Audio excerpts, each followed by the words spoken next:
좋은 기업이 맞는지 알아봐야 하니까.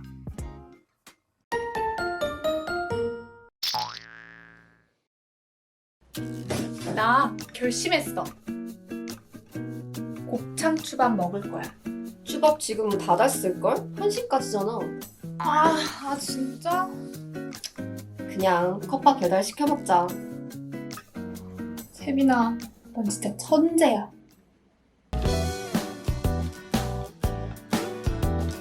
그래서 투자할 거야? 일단 주식이랑 채권부터 좀 사려고.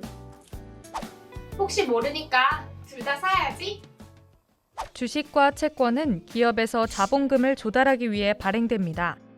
먼저 주식이란 투자한 회사의 주주로서 갖는 의사 결정권입니다. 주주로서 주식을 갖고 있으면 그 회사 수익의 일부를 나눠 갖는 거죠. 기업은 자본금이 필요하기 때문에 우리 회사에 주식을 줄 테니까 투자를 좀 해주세요 라고 하는 겁니다. 그리고 채권이란 투자자가 기업에 돈을 빌려주겠다는 증서입니다. 기업이 투자자에게 정해진 만기일에 원금의 이자를 붙여 갚겠다는 것이죠. 여기서 채권의 이자율을 채권 수익률이라고 합니다.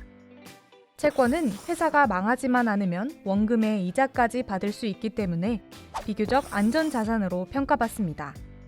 그렇다면 주식과 채권 중에 뭐가 더 좋을까요? 사실 이건 경기가 과열 국면인지 침체 국면인지에 따라 달라집니다. 먼저 한국은행이 기준금리를 인하해 경기가 과열되면 사람들은 은행 이자가 적기 때문에 이전보다 주식을 더 선호하게 됩니다. 주식에 대한 수요가 늘어났으니까 주식 가격도 오르는 거죠.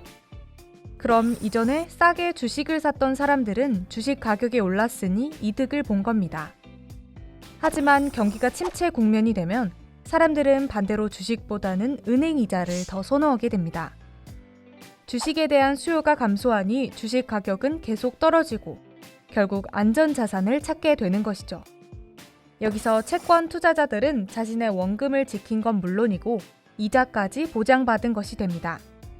그래서 투자자들은 경기가 과열 국면이면 주식을, 경기가 침체 국면이면 채권을 선호합니다. 그럼 주식 어디 거 살 건데? 글쎄, 일단 재무제표 좀 보려고. 좋은 기업이 맞는지 알아봐야 하니까. 주식 투자를 한다는 것은 주주로서 그 회사와 동업자가 된다는 겁니다.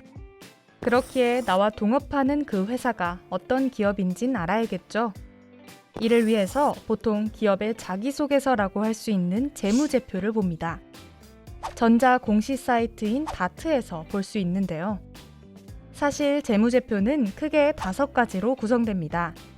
하지만 너무 많기 때문에 네이버 금융이나 증권사 거래 시스템에서는 주요 재무 정보를 모아서 제공하고 있습니다. 그치만 여전히 많죠? 가장 기본적인 것들을 몇 가지 살펴볼게요. 커피를 파는 A라는 기업이 있다고 해볼까요? A 기업은 3억 원의 자본금과 1억 원의 부채, 총 4억 원의 자산을 가지고 있습니다. 부채 비율은 자본 대비 부채의 비율인데 업종마다 다르지만 보통 100%가 넘지 않으면 안정적이라고 합니다. 빚이 많은 걸 선호하진 않으니까요.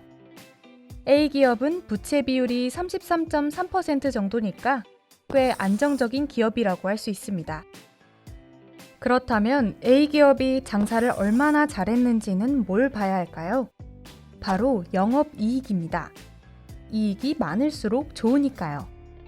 A기업의 영업이익은 우선 매출액에서 커피 생산 비용, 즉 매출 원가를 뺍니다. 그리고 마케팅과 광고에 든 비용인 판관비까지 빼면 영업이익이 나옵니다. A기업이 생산과 판매 활동을 통해 순수하게 얻은 이익이죠. 영업이익률은 이 영업이익을 매출액으로 나눈 값입니다. 여기서 매출액은 영업이익에서 커피 생산 비용과 판관비까지 포함되어 있죠. 영업이익률이 높다는 것은 커피 생산 비용과 판관비가 적으면서 영업이익이 상대적으로 높다는 뜻입니다. 가성비 있게 장사를 잘한 거죠. 보통 영업이익률이 10% 이상이면 장사를 괜찮게 했다고 봅니다. 아, 나 그거 회계학개론에서 배웠는데. 진짜 외우기 힘들었어. 그럼 너 재무제표 볼 줄 알겠네? 여긴 어떤 거 같아? 부채 비율이 늘고 있어서 좀 불안하긴 한데. 근데 매출도 늘고 있고 영업이익률도 늘어나고 있어서 괜찮을 것 같은데? 한 사례로 삼성전자의 최근 연간 실적을 함께 볼까요? 부채 비율이 2019년엔 34.12%였다가 2020년에 37.07%로 늘었습니다. 부채 비율이 늘어나면 나쁜 거 아니냐고요? 꼭 그렇지만은 않습니다. 부채도 기업 자산의 일부입니다. 기업은 이 자산으로 회사를 운영하고 성장시키려고 하죠. 사업을 확장하려면 자산이 더 필요하니까 돈을 빌려오는 겁니다. 이렇게 사업을 확장해서 매출이 늘면 기업 규모가 커지는 겁니다. 근데 기업 규모가 커졌다고 해서 그 기업의 이익이 늘어난 것은 아닙니다. 기업의 규모가 커지면 자연스레 생산 비용과 판관비도 늘어나기 때문에 영업이익은 그대로거나 오히려 감소할 수도 있는 거죠. 물론 증가할 수도 있습니다. 기업 규모를 확장하는 데 들어간 비용보다 매출액이 크다면요. 한마디로 가성비 좋은 장사를 한다면 말입니다. 실제로 2019년에서 2020년 사이에 삼성전자의 영업이익과 영업이익률은 증가한 것을 볼 수 있습니다. 사실 재무제표를 볼 때 당기순이익도 중요하게 봐야 합니다. 당기순이익은 영업이익에서 대출 이자 등 영업 외 손익을 뺀 것입니다. 기업이 주주들에게 이익을 나눠주는 걸 배당이라고 하는데 이 배당금이 당기순이익 기준 몇 %, 이렇게 정해집니다. 그래서 주주 입장에서는 가장 중요한 이익이죠. 근데 여기 보면 퍼가 늘고 있다가 2021년엔 줄어들 거라고 예상하고 있다는데? 아, 그럼 주가가 고평가됐다가 다시 조정되는 중인 것 같아. 안정적이고 성장성도 좋은 기업을 발견했다 하더라도 이미 잘 알려져서 주가가 많이 높아졌을 수 있습니다. 이를 알려주는 게 바로 PER인데요. 퍼를 계산하려면 먼저 EPS를 알아야 합니다. 주당 순이익이라고도 하며 일정 기간 동안의 순이익을 발행된 총 주식의 수로 나눈 겁니다. 대체로 최근 1년 동안의 순이익을 사용합니다. 결국 1년간 주식 한 개의 순이익이 EPS인 거죠. 그리고 퍼는 주가 수익률이라고 하는데 현재 주가, 즉 주식 한 개의 주가를 EPS로 나눈 값입니다. 위아래에 똑같이 총 주식의 수를 곱해볼까요? 주식 한 개의 주가와 총 주식의 수를 곱하면 시가총액이 됩니다. 시가총액은 쉽게 말해 기업을 살 수 있는 가격이죠. 그리고 EPS의 총 주식의 수를 곱하면 1년간 순이익만 남습니다. 퍼는 시가총액을 1년간 순이익으로 나눈 값이 되는 거죠. 여기서 A기업의 현재 주가가 8만 원이고 1년 동안의 EPS가 만원, 그리고 발행된 총 주식의 수가 100개라고 생각해 봅시다. 그러면 A기업의 퍼는 8배입니다. 식을 조금 바꿔보면 이렇게 되죠.